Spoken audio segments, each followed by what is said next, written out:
Juniper by Monica Furlong, Chapter 4. The next morning I woke at dawn, shivering and sweating from my dreams, and for the first time I knew what I must do. I got straight out of bed and began to prepare a bundle for myself. I put in 2 of my simplest smocks and chose another to wear, with a large pocket that could accommodate my owl. I included a bone comb that had been a present from my mother, sandals, and a cloak. I wrapped a shawl around my shoulders and put on the boots I wore in wet weather. I was very tempted to leave without saying goodbye to my parents or Aerith, but I feared that if I did, there would be a hue and cry in search of me. So I sat down to wait until the rest of the household was awake. My parents were breakfasting when I entered their apartments. Erlaine looked distressed when I told her that the day of my departure had come, yet all the same I believe she thought that I was right to go. "We shall miss you," she said, "but I shall think of you every day. Be my brave girl and learn what Uni can teach you, whatever Uni can teach you.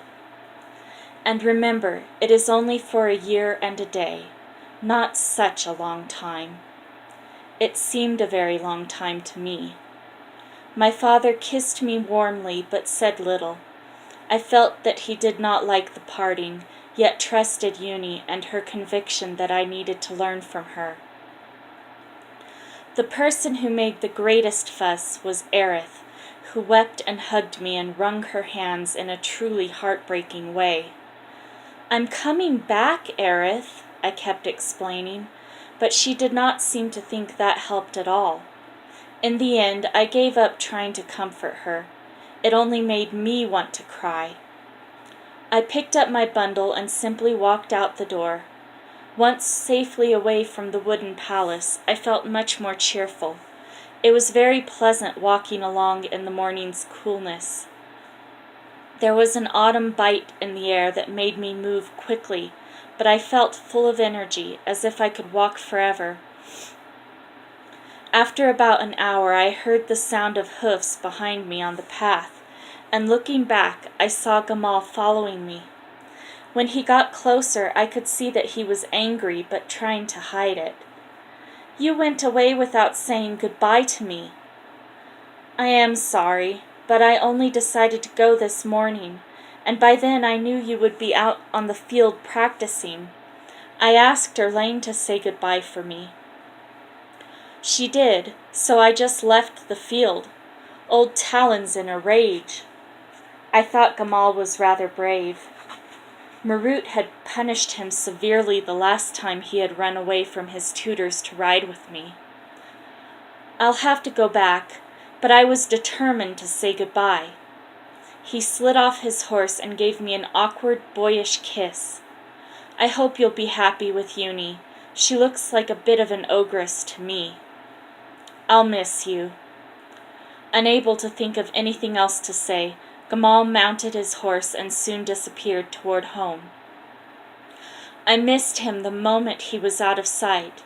Now, instead of feeling light and exhilarated, as I had when I set out, I felt sad and lonely.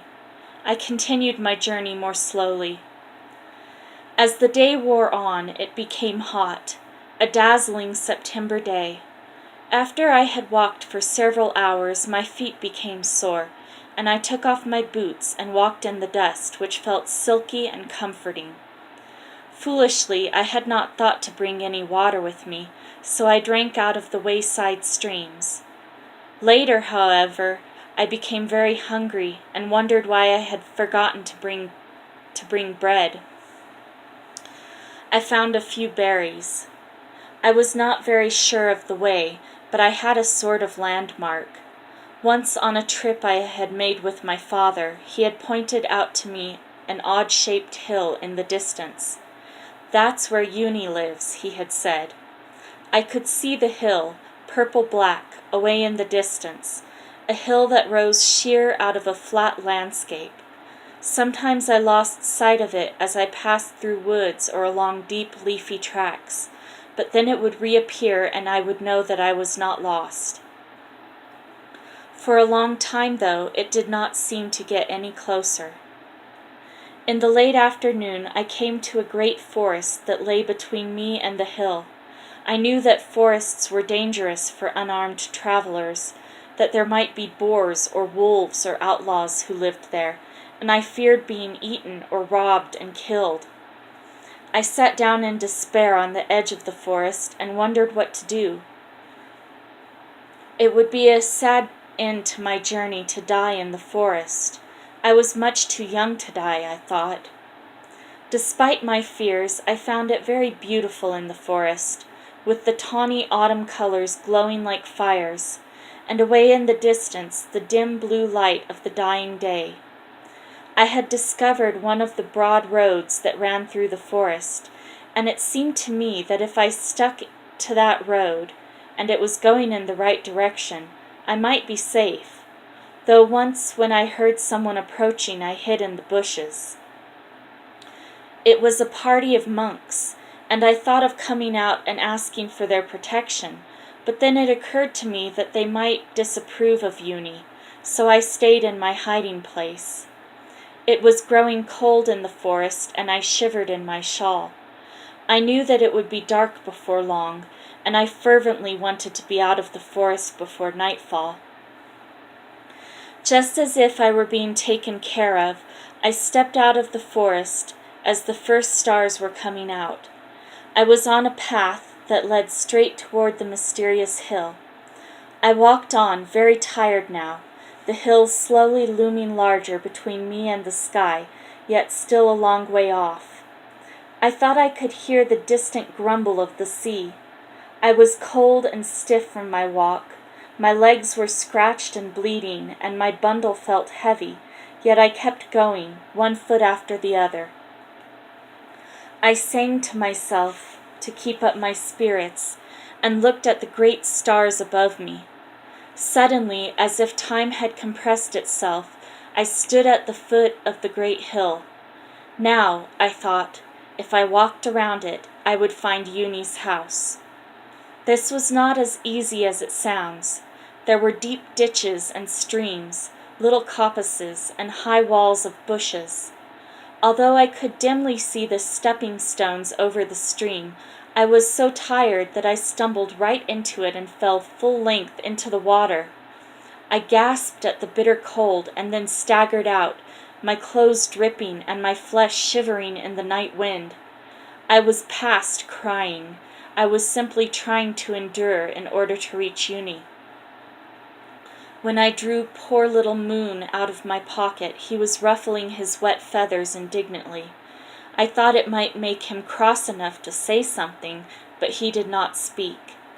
Nor did he speak when a bit later I fell heavily down a bank, hurting my ankle and scraping my arm. "Uni, Uni," I had begun to say out loud. It was just then that a crescent moon swung into view over a clearing, and in its gentle light, black against the sky and the curve of the hill, I saw a little hut with firelight showing under the door. I did not know whether it was the house I sought, but I knew that I could go no farther. I stumbled toward it and pressed the latch. The door swung open on a small square room. Between me and the fire was a rocking chair with someone sitting in it who did not turn around. "So Juniper decided to come after all, did she?" said Uni's voice. "Shut the door behind you, there's a terrible draught."